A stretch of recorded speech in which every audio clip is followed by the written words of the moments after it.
Audio Jungle.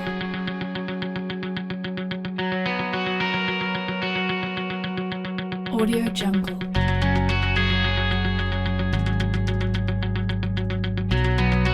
Audio Jungle.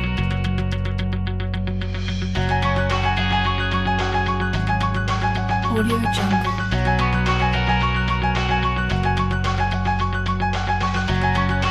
Audio Jungle.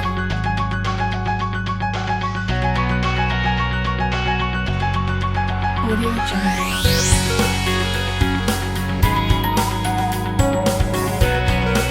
Audio Jungle.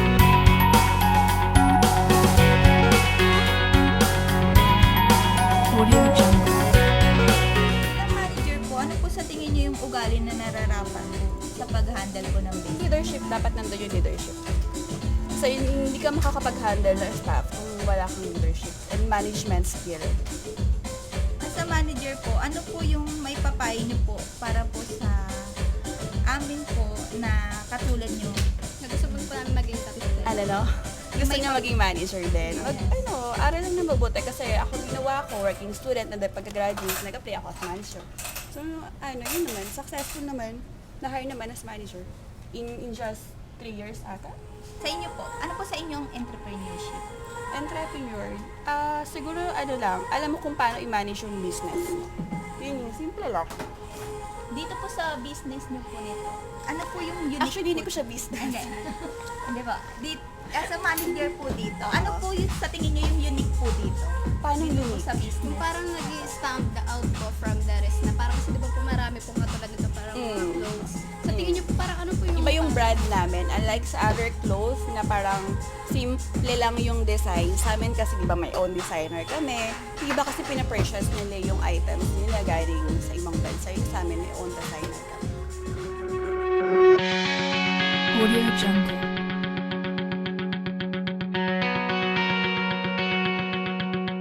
Audio Jungle.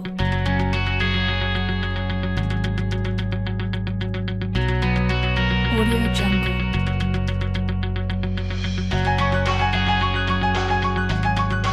Audio Jungle. Ano po yung pagnenegosyo para sa inyo? Siyempre, ang pagnenegosyo para supportan yung pamumuhay mo, di ba? So, wala na. Ang namahala ka lang dito. Kung bibigyan ka ng pagkakataong gagawa ng sarili mong negosyo, ano kaya negosyo yung gagawin? Siyempre, ito pa rin. Kasi gusto ka na, kumbaga, gamay mo na po. Yung pag-iuwi ko sa ang tao na sanay, siyempre nilang pagbubutihan mo. Mas madali kasi. Kasi dun sa mag-iiba ka na naman ng gagawin mong ng negosyo, mas mahihirapan ka. Diba? Kung saan yung na-train ka ng matagal, at least mas aangat ka rin. Kasi kung sa magbabago ka lang naman ng bago. Kasi panibagong negosyo, panibago na naman pagbago, panibago na naman hindi mo alam kung saan ka nagsisimula. At least nagsimulan mo na, kaya mo na ipagpatuloy. Diba? Among the other competitors ate, ano sa tingin mo yung unique dito? Ayun unique. Para yung bago dito. Yung bakit bago yung kailangan kang pilitin ng mga estudyante? Siyempre, kung basta unang pangangailangan ng tao, diba? Food, shelter, saka clothes, diba? Yan hindi nawawala yan. Dahil sa gusto mo, ang tao kakain. Sabihin, ito talaga yung patok sa sa tao. Kung mura yan, kung mahal yung pagkain mo, dahil sa gusto mo, kakain ng tao. Ano po situation na dumating na po dito sa negosyo na to? Mahirap po para sa inyo. Siyempre, minsan, kasi ang market mo na school. Pag konti ang estudyante, konti lang, magiging kita mo, magiging benta mo. Kasi yung market mo, school. So, depende dun sa dumarating na na nag-aaral dyan. Doon naman ng nursing. So, medyo maganda-ganda ang namin. Kasi naghahapon kami medyo maganda ang pagbuo ng negosyo kasi ang nursing marami. Pero sa ngayon, next question bilang taga-pamahala dito, ano kaya nasasabi mo para sa aming estudyante para ma-motivate din kami maging katulad niya. Na mag-negosyo kayo ng ganito? Hindi, lahat naman ng tao, hindi naman gumagamit sa negosyo namin, tapos kayo rin. Kasi ang tao, may kanya-kanyang hilig. May kanya-kanyang... Kasi kung di mo hilig, hindi ka rin talaga aasenso. Audio Jungle.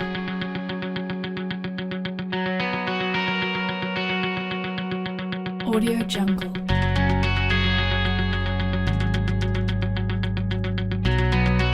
Audio Jungle. Sa inyo po, as a manager, what is entrepreneurship? Entrepreneurship is more of doing business.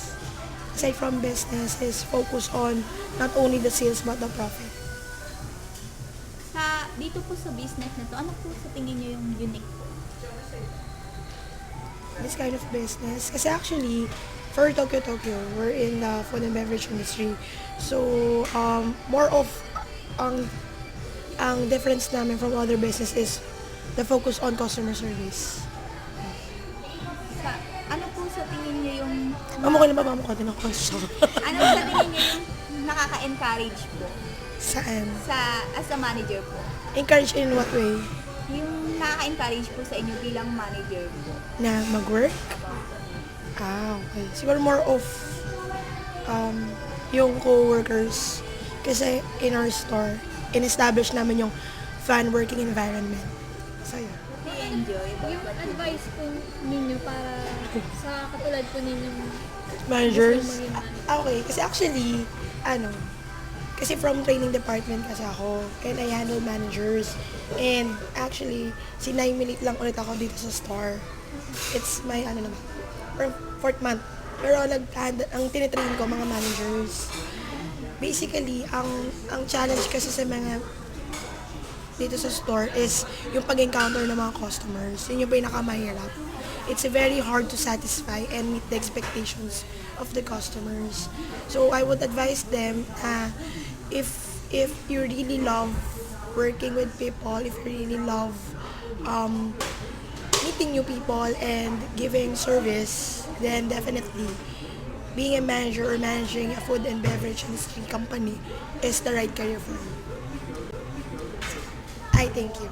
Okay, kung bibigyan ko kayo ng chance po para makapagtayo po ng business, ano po sa tingin na business? Business. For me, gusto kasi coffee shop. Fan kasi ako ng coffee. Talaga. Yun, for me kasi maganda yung ambience, tapos in terms of service. Mas simpler pero mas worth it pag mga coffee shop. Sige, last question po. Ano pong motto po? Moto. As ano? ano po? As a manager. As a manager. Ano ba? Siguro is, as a manager, I would say that as a leader, so the performance of your team reflects the performance of a leader. So, dito sa store namin, as a manager, ang hinahawakan ko kasi dito 49 team members. Though 5 kami manager dito, but not all the time 5 kami. So like now, yun. So kung anong nakikita mo yung performance ng mga team members namin, it's a reflection on how as a manager I handle them. Audio Jungle.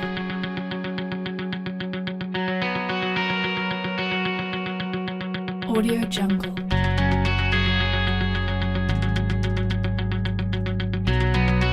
Audio Jungle. Bilang tagapamahala dito, ano po sa inyong pagnenegosyo? Pagnenegosyo, lahat yun kailangan mo i-offer lahat. Lahat ng time i-offer mo sa negosyo. Parang kumbaga, pag na itong enjoy mo ng pagtatrabaho. Kung ikaw, Ted, kung bibigyan ko ng pagkakataon, anong negosyo itatayo mo? Yung sarili mong negosyo? Computer shop. Bakit? Mas ano kasi yun eh, mas less expenses. Saka, isa lang yung ano mo doon, isa lang yung itindihin mo yung electric bills lang. Sa rest, madali ng kasi yun. Sa negosyo mo po na ito, na laundry shop, ano po sa tingin yung narirate mo? Yung situation na nagpapahirap po? Yung ano, na-overdue to kami sa release. Kumbaga na hindi kami nakakapag-release ng tama. Doon kami na nahihirapan.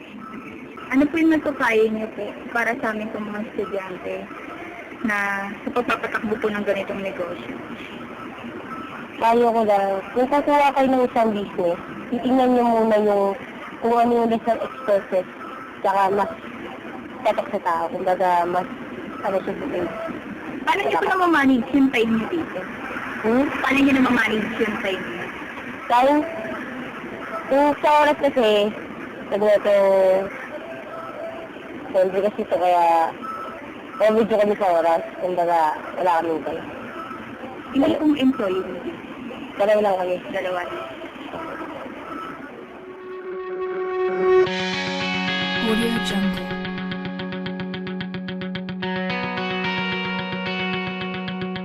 Audio Jungle.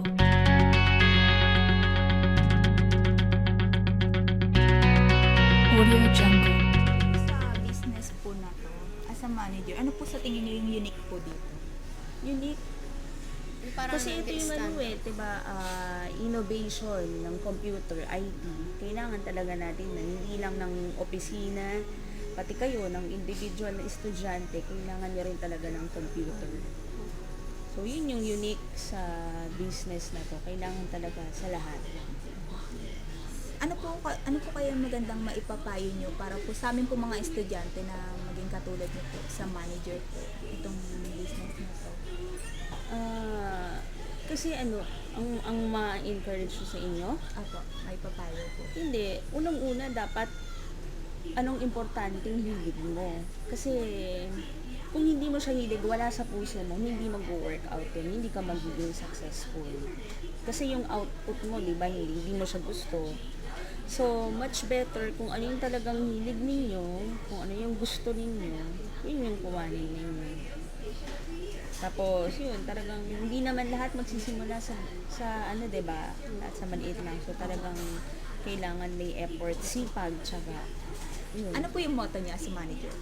Ako? Kasi galing ako sa maliit eh. So, ako hanggat maaari sa akin, ang importante is dito sa business namin dito sa basta importante sa akin magbenta lang ng magbenta. Oo, regardless sa akin kung pasaway ka o basta magaling kang magbenta sa akin walang problem. Sa inyo po, ano po para sa inyong entrepreneurship? Entrepreneurship? Entrepreneurship, basically business. Selling, managing. Yun. As a manager po, ano po sa tingin niyo yung naka-encourage po sa inyo na maging isang manager? Yun kasi yung course ko eh. BSBA kasi ako eh. So, Ano po major po? management. Kaya, yun talaga yung, yung line ko. Kaya, gusto ko lang maghawak ng tao. Yun talaga yung hilig ko eh. Kung bibigyan po kayo ng pagkakataong makapagtayo ng business, ano po sa tingin niyo yung magandang business? Ako, personally, dati ko pang gusto more on parts ng sasakyan. Mga gulong, mga machine, kasi maraming transportasyon na eh. So yun yung gusto ko talagang i-business. Kaya lang medyo mahal yung yung capital nun. Yun yung gusto ko talaga. Tsaka second option ko more on restaurant, pagkain. Kasi pagkain, 'di ba? Low capital lang pero yung magiging kita mo mabilis naman. Tsaka walang masasayang. Kasi yung matitirang pagkain pwede yung kainin. So yun yung dalawang option ko. Audio Jungle.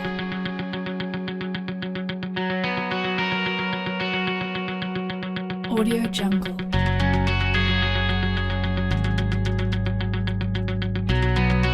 Audio Jungle.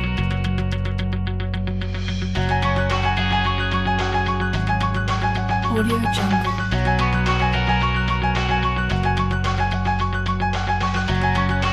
Audio Jungle. Audio Jungle.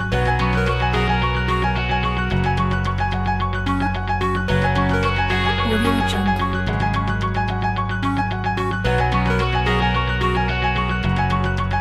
Audio Jungle.